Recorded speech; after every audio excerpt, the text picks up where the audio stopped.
چې خدای پاک زما دا مشکل په څنګه حل کړي زما دا قرض سړی قرضدار وي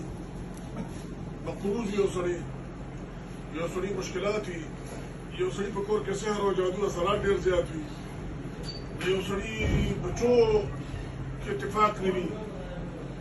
د یو سړي کور کې پریشانۍ ډېرې وي یو سړي بچي بې روزګاره وي یو سړي رزق کې د رزق مسلې وي د هغې دپاره اسانه وظیفه دا ده چې دې د خپل عرب او خپل قوم او د خپلو بچو وي چې د هر مانځه نه پس 11 سپېرې درود شریف خامخا وایي د هر مانځه نه پس 11 سپېرې درود شریف دا کم از کم مقدار دی که زیات ویلی شي څونه وایي خو چې نیم وخت ورسره دی نه چې کم از کم دا 11 سپېرې په ځان داسې لازم کړي لکه چې د فرض لمونځ په شان دی او داسې خامخا وایي او دې سره تړلې بله وظیفه ده چې کله د جمعې مبارکې شپه شي یعنې د زیارت ورځ شي او د جمعې مبارکې شپه شي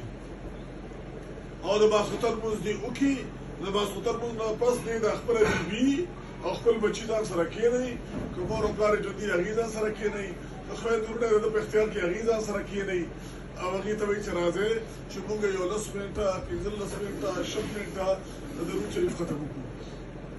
او هغې په کور کې د درود شریف ختم شروع کړي او داسې ختم به کوئ چې تاسو به هر یو درود شریف شي او وایئ زما ټولو ته اجازت دی د مشکلاتو د حل کولو یو بهترینه وظیفه ده زما ټولو ته اجازت دی دومره مشکلات پې حل کېږي دومره پریشانۍ پې ختمېږي چې د هغې تاسو تصور هم نشئ کولی خو لازم به یې ګڼئ پرېږدئ به یې نه چې د غم خادر هم تاسو لاړ شئ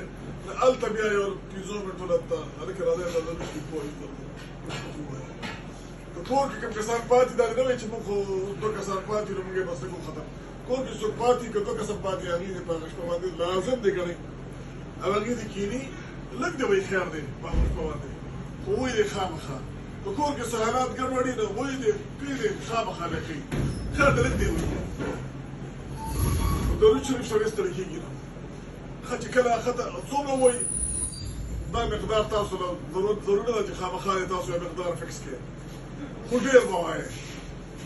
او دا ډېر به دومره وایئ چې را روان ځل د هغې نه کم نه وي بیا مثال په طور چې نن دې 1000 پیرې وي سبا 9 سبا 1000 پیرې بلې جمعې نه 1000 پیرې د 1000 نه راکمېږي نه چې زیات شو لکه 1500 شو لکه 1500 نه کمېږي موږ چې دا ختم موږ ته کله اجازه مېله شوه موږ شروع کړه دا موږ چې په کوم کار باندې وي نه موږ کار نه وشمېرلې دا کجورې اړیکې خو بیا ما داسې یو 2 میاشتې پس وشمېرل هغه 12,500 وو اوس هغه 10,000 ته رسېدلي دي زیاتو بیا موږ که نور کجورې اړیکې پکې څوک کجور وخوري هغې دا اکثر زما کور والی پکې چې دا بچي به ورته کارېږي بس یې پکې ما چوه هغه دا په خیال 17,000 ته رسېدلي دي دا هغې نه شوي شمېرلې نه دي ما کجور اړیکې نه باندې خو چې په کوم سیس دعا کوو دعا خدای قبلوي تاسو باندې د دوی باندې دغه د دې شو کوو بیا د دې شپه باندې چې وایي په دې باندې شو کوو دا که الله پاک هر څه شفا کوي دا چې کله ووایه نو یو دعا کوي او دعا دا ده چې الله پاک له درود شریف موږ کوم ولوستو خدای په خپل دربار قبول او منظور وګرځي یا الله دې تاسو سره ثواب مقرر کړي په خدمت د جناب محمد مصطفی صلی الله علیه وسلم ته بیا الله تحفتنا او هدیتن پیش کړی دی پیغمبر صاحب ته تحفه کړی دی ما سره ته وکړي دې دا ثواب موږ نبی رسول الله ته تحفه کړی دی او یا الله دې دا ثواب نبی رسول الله والدینو کریمین ته ورسې مور او پلار ته ورسې او د نبی رسول الله دیجان ته د نبی رسول الله اهل بیت ته د نبی رسول الله اولاد ته د نبی رسول الله خلفای راشدین ته او صحابه کرام ته ثواب ورسې انت به دا ثواب پیش کړی ورته